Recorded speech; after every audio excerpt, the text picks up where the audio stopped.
And of course, out just this week, Amanda's amazing book, The Lifeguards, combines dark intrigue with complex family dynamics and witty social observation. Sophie Kinsella says it is a highly charged, compelling page turner that kept her guessing till the end. Sun, secrets, tequila, and twists. What is not to like? Of course, we love all three of these writers here at the bookstore and have very much been looking forward to this. So I'm going to go ahead and let them get started, and I will be back later for Q&A. So have a great chat, ladies. Thank you. Thank you. Thank you both for being here, my superstar friends who helped me write this book. I saw, Paula, that you have the art, which has a different ending than the hardback. Okay, good to know. Well, we're not going to give away the ending anyway, right. So it doesn't matter. But you'll have to send me the hardcover. Yes, of course. That's pretty exciting. Well, I'm going to kick us off. Amanda, first of all, congratulations. We're so excited for you. First of all, the book is gorgeous. I mean, the cover is just so beautiful. Yes, thank you. Really lovely. So let's just start with, what is your book about? Tell us the story of the Lifeguards. I would love to. So the Lifeguards is set in my hometown of Austin, where I am right now. And it's the story of three mothers who met when they were in prenatal yoga class together. And they don't have a lot in common other than their children, who are the same age. And their three sons and a daughter have grown up together. And one night, the moms are drinking margaritas at one of the friends' beautiful homes. And the boys come home riding their bikes up and say that they have a horrible news about a dead body they found in the greenbelt around their house. And they have secrets. And so that goes on with a cop who's investigating the homicide, and the moms start keeping secrets from each other, and everything comes out. And so that's what the book is about. And I even got to do, and this is in the hardcover too, Paula, I'm going to have one sent to you right away. They have a map of the greenbelt around my house. Oh, I love it. Every day I go hiking down in there. And so it's a wonderland. I was looking at that map. Did you make that map? No, no, I can't draw anything, actually. Can you guys draw? It's very fun. Oh, no. Oh, no. No. You and I actually, by the by, have been hiking in that area around your house too. That's right. On the Greenbelt, not long after we all met, the three of us met at Kauai Writers Conference in 2019, November of 2019, which is how we know each other. Which I was not big enough to attend, so I was the +1 of Michelle, my niece, and shared a room with her on the And look at you now, darling. And just look at you now. So I was going to get my own room this year. Well, obviously, the Jetsetters was a big success for you and brought you scores of new readers, as well as being a Reese pick and all the fabulous things, as well as being wildly entertaining and just so fun and captivating. And so I wanted to talk to you about why this book, as a follow-up to that, and whether or not you think they share any DNA. That is such a great question, and one that I love to talk about with both of you, because you have both also written different types of books. And when people say, oh, I thought you wrote this kind of book, you know, what are you doing trying this other kind of book? Right. I think as a writer, at least for me, and I'd love to hear what you all think, I like to challenge myself. And the Jetsetters is, as you know, a dysfunctional family on a Mediterranean cruise. So it was very much about place and about the change of the characters over time, which for me was incredibly hard, because when I have a plot, so that's what led me to doing the Lifeguards, because when there is a dead body and a crime to solve, for me, that's a lot easier. So they definitely share the DNA in that it's about dysfunctional people trying to find the place they belong. I think somebody was saying to me, do you think your major theme is abandonment and longing. And I was like, why, yes, I actually do. So I would say that all of my books are about this, trying to find home and the place that you belong. However, for me, having a mystery to solve, it makes it a lot easier. What do you all find, whether you have a character-driven plot or a narrative that's a little more page-turny? What would you say, Paula?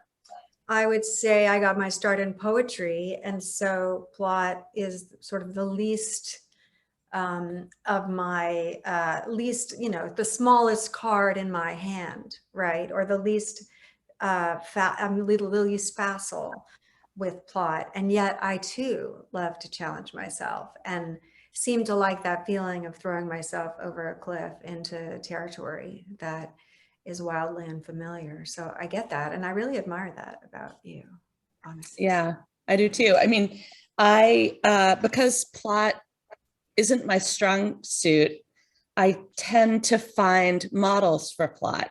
So yeah. I used a Greek play. I used the Oresteia, 3 Greek plays for my first novel. I just hung my story on the framework of those plays. I've done it with all kinds of things, the hero's journey. There's a book called Save the Cat that sort of maps out a thing. I did my least kind of commercially, moving along book, which is A Piece of the World, which takes place in like one room. I used Save the Cat because it was the most commercial plot, but it was in the least commercial story, mine. So it gave it a little bit of oomph. But a plot is, I think, super important, but it's always a challenge. And you do such intricately sort of ordered scenes. And I just wondered, did this book end up the way you started it? Like, did things happen that surprised you along the way? Or did you kind of tell the story you set out to tell? Well, without giving too much away, I got the idea when I read an article in the Atlantic. I don't know if either of you have read this article, which is about a child psychopath and what you do. And they can diagnose a child quite young, maybe 10 or even younger, as having this. It's a combination of, I think, lack of empathy, absolute lack of empathy. I think it's called conduct disorder. And really, parents are left with very few options. So I definitely, as a mother, thought, oh my gosh, what must that be like? And so that plot, I had some ideas about how to turn that into a mystery. So I knew that the whole mystery from the start. And it's so funny to hear you guys say that plot is hard for you, because I really don't find, I love that. I love lying awake, putting all the pieces together. And for me, it's the emotional plot that's always the most challenging. So I then, around that plot, made these characters, and they had to be certain ways. But then I just I spend a lot of time dreaming them up and understanding them and making them fully realized. And then the hardest part for me is when you have a fully realized character and a plot that you want to execute, they don't often want to do it. So, and I've written 2 thrillers, Close Your Eyes and The Lifeguards. And it happened both times that it was a beautiful plan, but the fully realized characters wouldn't get on the plane to go and find the clue. They had to lead them to the next point. They were resisting your authority. Yes, exactly. And it really helped me understand why a lot of thrillers that work well and that are easy to read, the characters are a bit shallower because they have to move in certain ways. And so when you have a character who you know so well, you can't make them do things anymore. So that was a challenge. How did you handle that, Amanda? Well, for Close Your Eyes, you know what I did? I write multiple drafts is what I did. So I would write drafts where I made them do things and it didn't work. And they felt, I would feel as a reader that, why is this character doing that? They wouldn't do that. So then I'd have to go back and change either what they did or why, go back to the very beginning. And I would send drafts. I've sent drafts to you, Christina, and talked about the details of why characters would do certain things, as well as the larger thematic, messages that are coming across and the pacing of the book, and it's like reinventing the wheel. And then Paula, I was lucky enough in the last stages. I was really having trouble with the climax of the book. A friend of mine who writes movies said there needs to be a huge, heightened, physical scene.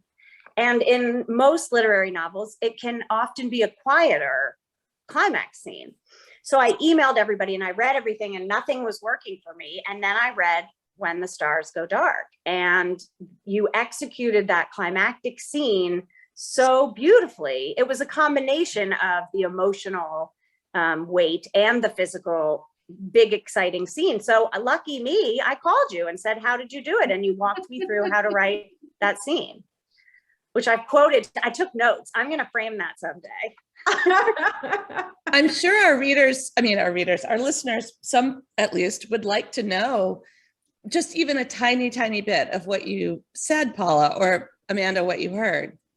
Well, I had never before, When the Stars Go Dark, written that kind of scene. I mean, I had written climax, and I had learned over the years, through my novels, like how to zoom in, how to stretch, how to, make something, for instance, like in The Paris Wife, when Hadley loses Hemingway's manuscripts, when I delivered that book to my wonderful editor at Ballantine at Random House, she's like, oh my God, that scene, my heart was in my throat. Now make it 3 times longer, right? But it's not obvious necessarily how to do that. And so what the little trick that I gave Amanda was simply just embodiment, right? Yeah. Almost like an actor's trick. You put yourself in the physical form of your character in a particular moment, that heightened moment. And so time slows, right? Everything becomes palpable. I mean, to the extent like when a character falls on the ground, what's beneath them? What do they reach for? What happens next, right? Yeah, literally tactile. What is the terrain, the physical terrain of the room? And it does have that effect of slowing things down, and that creates the right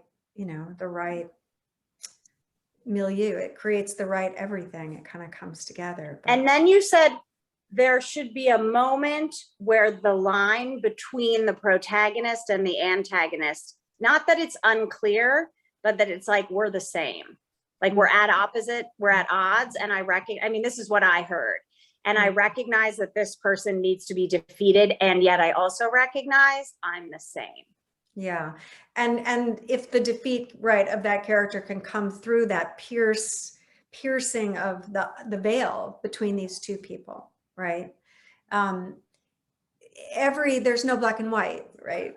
Even when we have villains, and that's really always very interesting. Well, I feel like both of those suggestions are about a granular attention to detail, right? Yeah. In like really seeing character, as you said, Paula, in a way that adds complexity. I think to embody a character is to add complexity to the representation of that character, and depth. And I think, Amanda, you really have done that here. One of the next questions, well, I don't know, is it my turn to ask a question? It's my turn, actually. Okay, you go ahead. I'll do next. It's my turn. But I was trying to find the scene to read you that I did exactly what Paula. Oh, do you have it? I mean, I couldn't find it. I can find it, but it's just like I have her touch the buttery leather chair, which really does bring you into the scene, and it's kind of creepy and gross, and like makes a scene. And then I have her recognize, oh, we're very much alike, and it was so wonderful. Well, I can't wait to read it. Yeah, I'm all a Twitter. I'm on tenterhooks. I'm on tenterhooks over here. So shifting gears slightly, but still talking about character, we're both the parent teenagers. I have a 15 and 17 in my house right now. And so this book was really kind of got me because these 3 mothers are parenting teenagers in the moment we're in, which is a really, increasingly scary moment, not to mention COVID, which isn't really in the book, but just the world is scary, it's a scary place and it's tricky terrain. So there was that sort of going on as I was reading, feeling for these women and identifying with these women in a way. But I also found myself remembering what it feels like as a young mom, particularly, to know that you're making mistakes, but not wanting to admit that you're making those mistakes to yourself, let alone your closest friends. And yet you make conscious choice to represent flawed characters. So can you talk about that? Sort of like kind of all of that. They're such important topics, and it's funny. Well, I'll talk to you later about my Times review, but I've always wrestled with these topics, and I love that they're getting attention as serious themes. To be honest, I think for a while I felt like I had to write about war and feast and famine, and I do think the book is a lot about how when you become a mother, you are transformed or smushed or beaten into a different person. Yeah. And then your children leave you. And who are you then? You're not who you were before them. You have no role any longer as a parent. So these three women with 15-year-olds, that to me was the age. In fact, I was at my mom's in Savannah when my eldest son was 15. And the summer he spent with his dad, who works all the time. And one day a friend called me and said, oh my gosh, I just got back from the emergency room because, as you know, the kids were jumping off the cliffs in the Greenbelt and one of them hurt himself. And I didn't know they were down in the Greenbelt. I didn't know they were jumping the cliffs, which is super dangerous and in the book. So it was the first sort of piercing terror that I had, that he had an entire life. It wasn't that he wasn't allowed to do it. I had never even thought he would do it. It never occurred to me to tell him not to do it. But he had this whole life that had nothing to do with me. I didn't know where he was. I didn't know what he was doing. And that's normal and it's right. But it's very strange when you have crafted yourself into a person who protects them and then they go have their own life. And so all of these mothers are in that moment where the kids are cleaving away from them and they're trying to figure out who they still are and what they are to each other. Yeah. So it's funny that exact place I then made the dramatic center of the book, which didn't occur to me till now. Yeah, that's good. And the idea of wanting so much to be able to protect our children and then realizing that we can't. Right. And I think one of the things, especially with all the, when I started this book, it was pre-pandemic and the doomsday real estate agent was absolutely hilarious. Who would look for a doomsday house that you could escape disease, and then as I was writing the book, it seemed really scary. And so I had to consciously lighten up the book with the women texting each other in the neighborhood listserv. But it's funny and true because as parents, we are maybe for the first time, certainly for me, in a world that I cannot control and protect my children from. And yet, so I kind of double down on the things I can control. It's like that terror is not making me say, well, then let's enjoy ourselves. It's making me be like, well, he's not going to fall off his bike. So I kind of, that to me is a lot of what the book is about. Always trying to control the uncontrollable. Interesting. So I was thinking about the fact that you're writing about your hometown in such a very kind of intimate way, right? And you love Austin. You've been there for a long time. 20 years. Yeah. And I wondered, so it's definitely a character in the book. Yeah. And what was it like writing about Austin in this way? I know you've done it before, but this is a very specific part of Austin. I wondered, like, what women friends of yours, do they see themselves in these characters? I wondered, did you have any surprises or learn anything about how your feelings about the place in the writing of it? That is a great question. I mean, first of all, at my book people in my in-person launch, the entire front row was moms. moms I had known, and they didn't even always know each other. It was like mom from here, mom from there. And everyone has heard that this book is set in our neighborhood. So I was just on a Girl Scout camp out, and two people I didn't know came up to me and were like, "Are you Amanda Ward? I heard you wrote a book set in the neighborhood." So my first thought was, I'm going to have to move. Could I already kind of wear, like Puma tracksuits and a hat when I walk around the house, around the neighborhood, but it definitely is strange. And I have had some texts of people saying, "Oh, is Annette this friend of ours?" Like naming who they think it is. Yeah. But I worked really hard to make them a combination of moms. Obviously, they're inspired by people I know, but more than anything else, it's that sort of temporary friendship you make, that intense friendship that may or may not be temporary, but certainly changes as the kids change, as they become different people, as the parents make different decisions that you're wondering about. So I was exploring those friendships. So that's really strange. And I've decided, I guess, just to ignore it and stay home. And then the fact that I wrote about Austin, I think was helped by, I was in Colorado during the pandemic, and I missed Austin so much. And I missed the smells of Austin and the sunshine and the feeling of safety that I have here, because I know the ER doctor down the street, and I know, people who can tell me where to go to a fabulous restaurant. So I think a lot of the homesickness came out in the book. And by leaving Austin during the pandemic, I was able to sort of make Austin this mythical place where everything was great, when of course it was just as bad here. But I think a lot of that longing came out in the discussions of how the Greenbelt smells and the tacos and all that stuff. I do love this. But it has its flaws. I mean, you know what else is happening tonight? The techno rodeo, Tesla is opening his new giant facility right by my house. And half of the houses around me have been torn down to build stuff for Tesla people. So, and it was while I was writing that the first house in my neighborhood had a big gate like I have in the book. So it's changing. And that was also fun to explore. Definitely. Yeah, that definitely comes through.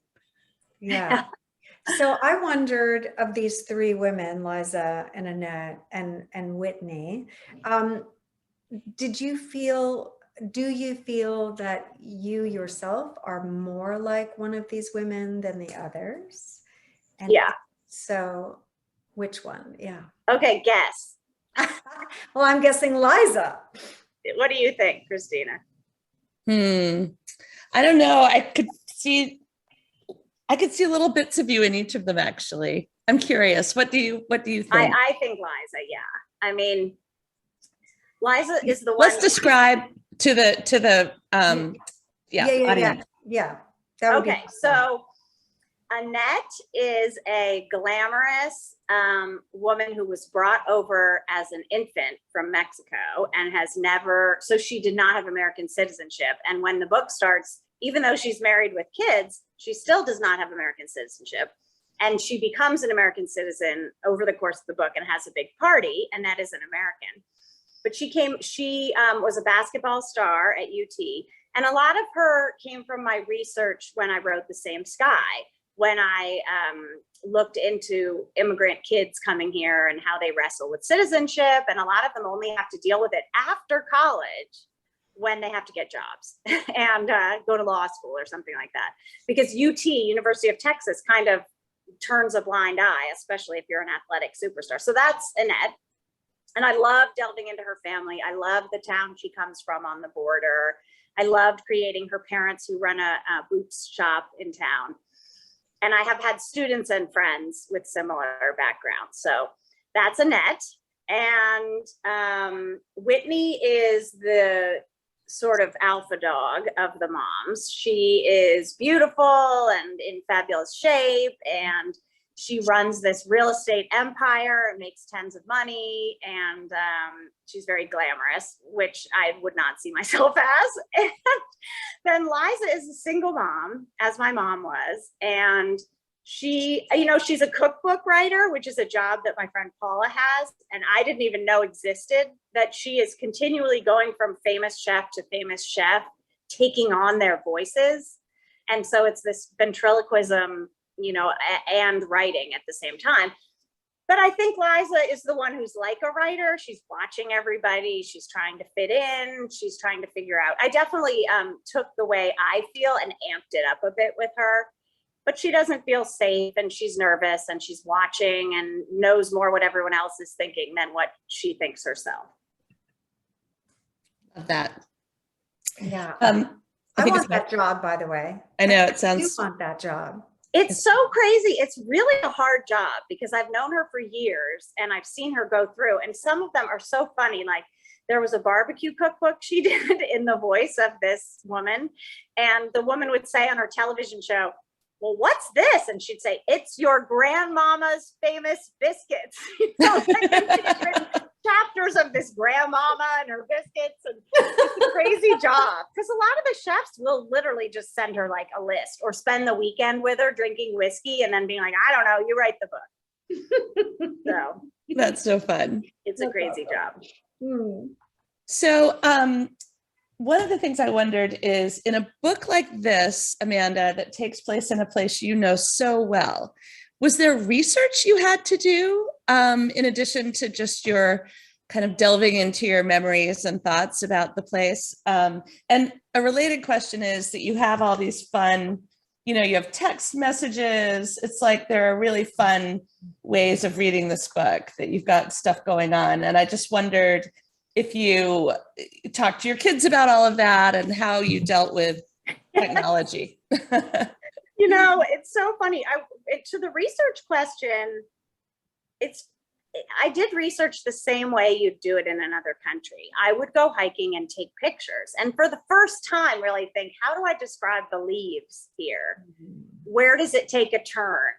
It was kind of crazy how you can apply those same skills, but you don't. So even though I've hiked down there 1,000 times, I had to go down there with a camera and kind of sit on a rock and say, what do I smell? What do I hear? How do I describe it? Because when it's your backyard, you don't really think about that. So There was definitely that side.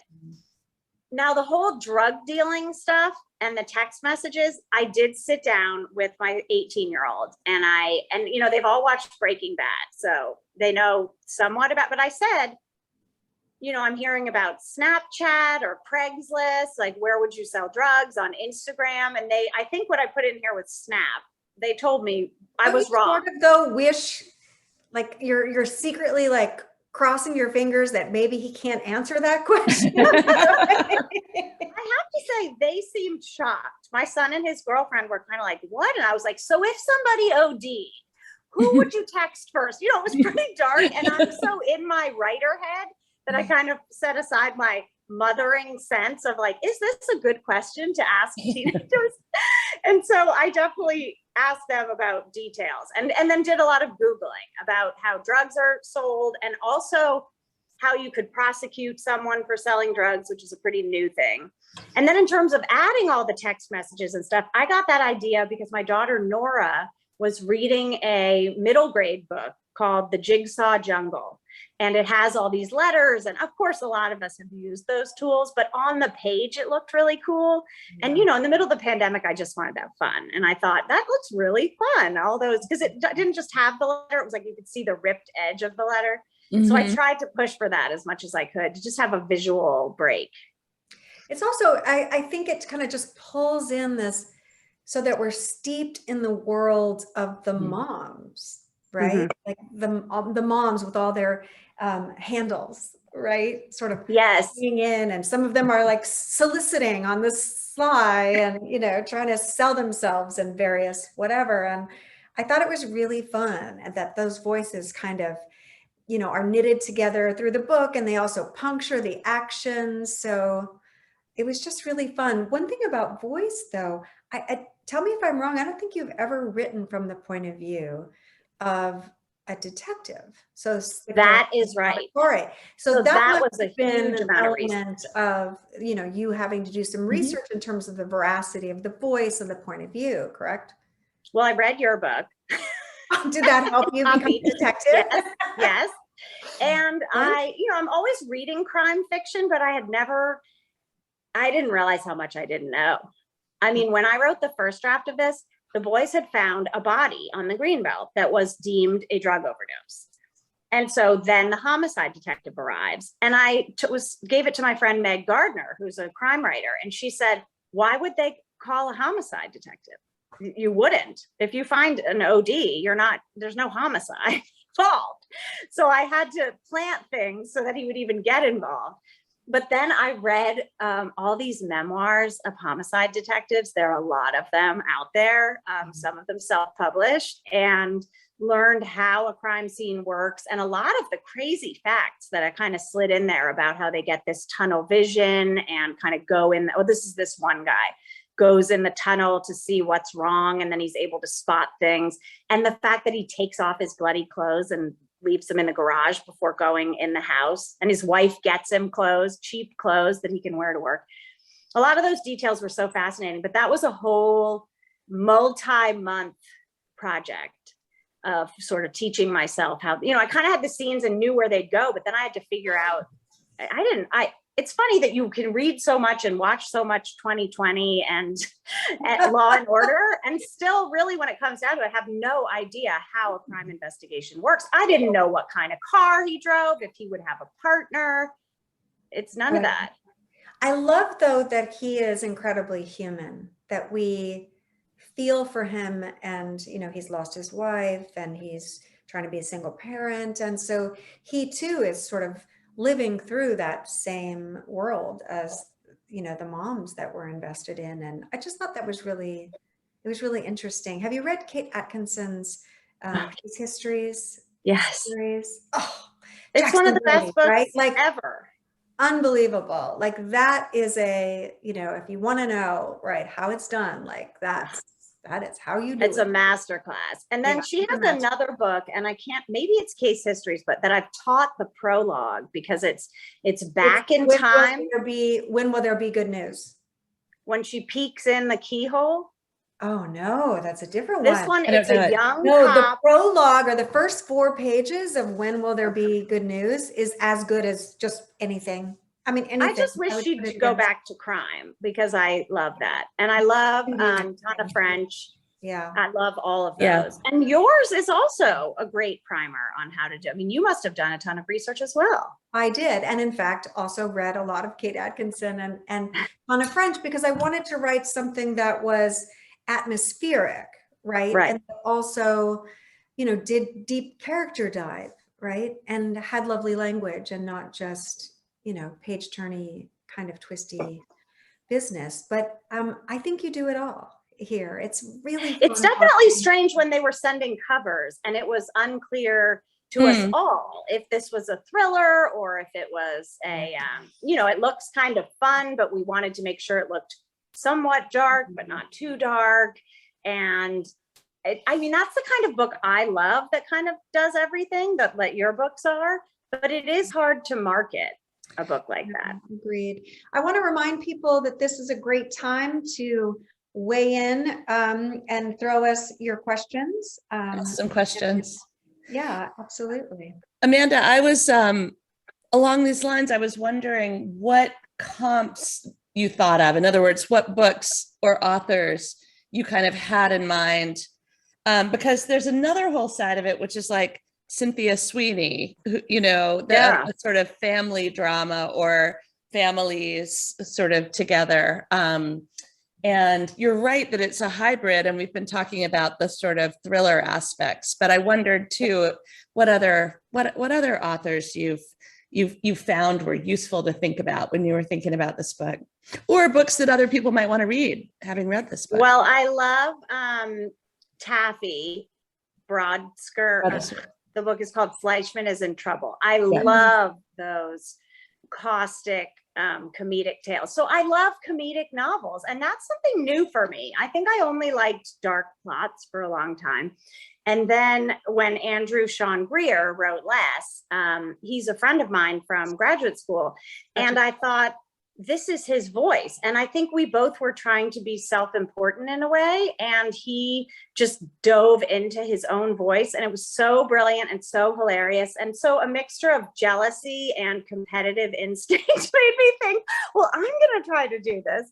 So his novel, Less, really is so inspirational to me, if only because I know him and it really is him. So it sort of enabled me to give it a shot with the Jetsetters. Yeah. And I remember, you know, I talk a lot with you guys too. Like, I don't do a thing, and that's just the way that I think. Every book is its own project, and I feel it almost as if it's given to me, and I just try to execute it the best I can. But yes, I had multiple scenes, you know, that don't have a whole, like, Annette is an American. It has nothing to do with the plot. So I had to add at the end that something happens, and I made it from the point of view of the cop. But I wanted to have that in there, that comedic scene, that social commentary. I love books like that. So I love Emma Straub. I cannot wait for her new book. Mm-hmm. I also love those quiet, dark books. Well, I love the My Struggle. Mm-hmm. Now Scarred. I mean, I like these strange, meditative. Have you read any Anne Enright? She's a favorite of mine. I have not. I think I've read one. I've read one, but it kind of triggered me. So I haven't read another, but I'll have to go through with you which I should go for. We have a question here from Catherine, and it is, did the book change during the writing process from what you envisioned before you began? And did you know the ending when you began writing? That's such a great question. So I'll talk about my writing process, and then I want to hear your alls. So as I said, it did change, especially at one point. I had the whole plot laid out. I had the characters laid out. And I remember calling my friend Leah Stewart, who's an incredible writer. And I said, I don't want to do this anymore. The world is really dark. I can't write this. This was when it was a darker book. It was a child that they had found. It was way more into the crime aspect and the homicide stuff. And so she said, you know, you've sold a book called The Lifeguards. It can be whatever you want, you know, write about these women's childhoods. And I kind of thought giddily, like, yeah, that is what I want to do. So a lot of the book is about their childhoods, because that was a period where I kind of just decided it was going to be 3 women, and I might have even pulled out the crime. So I just did what made me happy in the pandemic. When I had a few hours to myself, I was going to write something that I wanted to write and that pulled me out of the world. And then I did end up keeping the plot. But what I do is I have index cards, and I'll write every scene on an index card, and I lay them all out on the floor in this room. And I do the 3-act structure, which I've studied and which I found in a book called The Weekend Novelist, for any writers in the audience. It lays out the 3-act structure and what the certain scenes should do. It's like Save the Cat, actually. Mm-hmm. And then I will pick a card, whichever one I want, of any point in the book, and I'll write that scene and let it go anywhere it wants to go. And then I might have to throw away some of the cards. If it's supposed to be a plane to Paris, but it gets hijacked to Morocco, I'll throw away all the Paris scenes and I'll have to add Morocco. And that's how I work. It's this illusion of a plan and of just do all the index cards, but it's always changing. Can you guys talk about how you do narrative structure? Well, Amanda, let me just ask you first, so you write out of order? You just write in any order? You might Which write is probably crazy, but it is what I do. Yeah. Yeah. That's interesting. Paula, sorry, you were going. No, I said, go ahead, you start. No, I was deferring to you. Oh, you're passing. So it's interesting. I am wildly inefficient, and it would be great if I could have no cards and know what the plan is, even if it was out of order.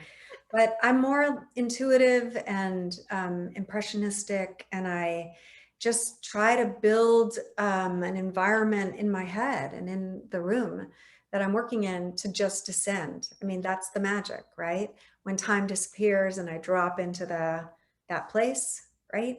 And whatever happens there, I wake up and it's 4 hours later and I've been working all that time. And sometimes I have no idea sort of what's on the page. And I build the book that way, kind of feeling myself forward in the dark, like the E.L. Doctorow quote about only needing to know sort of what's, just what the space, the headlights. the Yeah. headlights, light up the road. It's like that.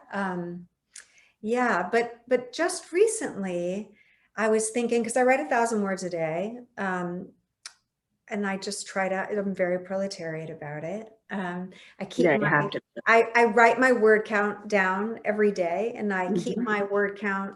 Hemingway did that, by the way. I got that from Hemingway.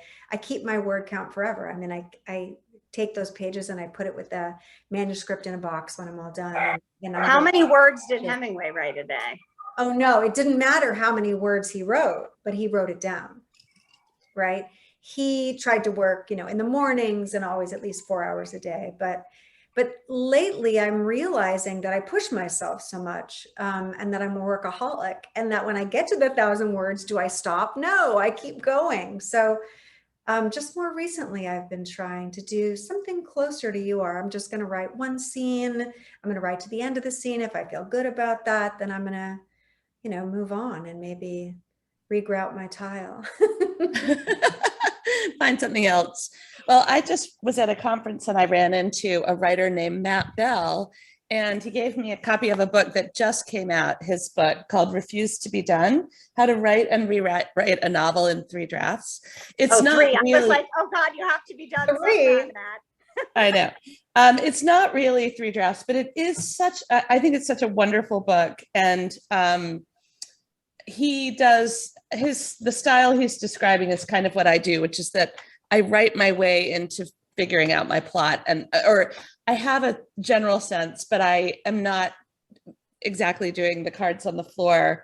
But at a certain point, I then have to sort of figure out where I am. And then I start to either outline or kind of write down just scenes, like what the scene has to be. But that for me, the beginning is really all about figuring out what my story is. But anyway, whatever your style is, I recommend this book because it's really clearly written. And my sort of litmus test for a good writing book is it makes you want to write while you're reading it. You're like, yes, I want to go back to the page right now. So can I ask a question while I have my 2 idols on stage? So I took a break after I finished the Lifeguards, and I haven't started my next book. I've written 50 pages in the outline. How do you know when you're ready to dive back in? Because every day I think, oh no, I have to do my taxes. I have to do, and I want to dive back in. Do I need to go away? Please. Have you ever been kind of like, it's like I'm not quite ready to dive in and I don't know how to get there? Because it costs you everything. Yeah. Right? The novel costs you everything and takes 10 times as long as you think it will. And I mean, of course, why would you be, eager to do that? But recently I was listening to a podcast where a writer was being interviewed who wrote a book called Time Management for Mortals. And it was fascinating about how we talk ourselves into thinking that we control time, right? We control time. If time is a bully, then we're going to take it back. Then we're going to try to bully, right? We're going to try to control it to make it work to our advantage, etc. But one of the things that we do, and I find myself, and I was reminded of this by what you just said, I sometimes think, oh, I don't have time to write that big climactic scene, or I don't have time to write the opening that I really need. And so, I'm just going to do my taxes today, or I'm just going to write that blurb I have due, or etc. And you end up giving your time away by focusing on things that are not at all what you want to do, because we think we have time when in fact we don't. We have the moment in front of us, and that's it, ever, always. So, but I agree with you. I also think that, I had to, for the first time, I put a novel aside recently, and I'm starting a new novel, but it feels like I need to call you. Oh my gosh. But it feels like Mount Everest. Yeah. It's like you know what you're in for when you've written a lot of books. I know exactly what I'm in for. I know how much work it is. I know how long it takes. I know how hard it is to develop characters. I know how many revisions, I mean, not exactly, but I know it's going to be a lot of work. And I always delude myself that it's going to be easier than it is. But I just think maybe, Amanda, part of it is just that you have to gear up for a really big project. And once you start it, it's really in you and of you, and you can't let go of it. And if you do, you'll be miserable. And, you know, once you're really in a novel, when you're not writing, you get this sort of anxiety, at least I do, like, I have to finish this thing. And so I think probably right now you're sort of like, oh my God, am I ready for that emotional commitment right yet? Mm. Yeah, but I love that idea. Sorry, my schnauzers are going wild downstairs because my kids are getting home from various sports practices and they go insane. That's why I keep trying to mute myself. But I think both of you are right. I sort of feel like I'm not ready, but I also feel like, as Paula said, maybe I should try for an hour, you know. Yeah. You're right. There's never going to be a great time. But I also think, as I said, I should probably go to a motel for a few days alone. I just noticed that Abby from RJ Julia just popped up, but I want to make sure there's at least one more question from our audience. Not from me. No, I'm here to ask those. No worries. You're going to ask them. Absolutely. Yeah, absolutely. Perfect. Okay. Just to take that responsibility off you two, you can just sit back and think about your answers, or you three rather. So this person would like to know, when you finish the draft, or when you finished the draft and handed it into your editor, did the novel change in terms of structure, or did it keep its original shape? How did the editing process work? And then maybe you could tell us a little more about that change to the ending, because I know I was curious. Well, I wonder if that's my editor asking that question. No, I'm just kidding. You know, it's funny. I handed in the Jetsetters and I thought it was just fabulous and perfect. And my editor, Kara, who's one of my most trusted readers and friends, said, it's not working. And I spent a year more trying to figure out that book. And it was so hard. But I handed in the Lifeguards. You know, I think I had been in touch with her along the way. So it was pretty fully realized in the first draft. The first draft being the 1000th draft that, you know, Christina and Paula had already helped me with. But by the time I handed it to my editor, I think it was holding together pretty well. But there was that climax scene and I knew it was wrong, but I didn't know how to fix it. And so I handed it in and it went to copy edits and then also to Galley, and I wasn't ready for it to go to Galley. I think I convinced myself it was fabulous and done, but it wasn't. And so I had a few ideas of how to fix it. And then in the bathtub, thought of this idea that fixed it. And so I made the change and I said, I want this to be the hardcover. And then I was pretty aggressive. My publicist knows, like when I heard that the Times might review it, I said, you have to make sure they have the hardcover. Because some of the early reviews said the end is a little confusing and not really working. And I knew that was from the Galley. So I was pretty stressed out about it. But now the hardcover's out and it's what I wanted. But it was a strange thing to change. And I'm sure that people who've read one are going to read the other. I don't think that happens very often. It's really cool to think of comparing the two, Amanda. I actually, and this is something you guys will have to explain this to me. I don't remember what the differences are. I remember it's totally different, but I couldn't even tell you. So I'll have to, I actually have like 20 endings in my head. There was one where somebody got pushed off a balcony into a pool.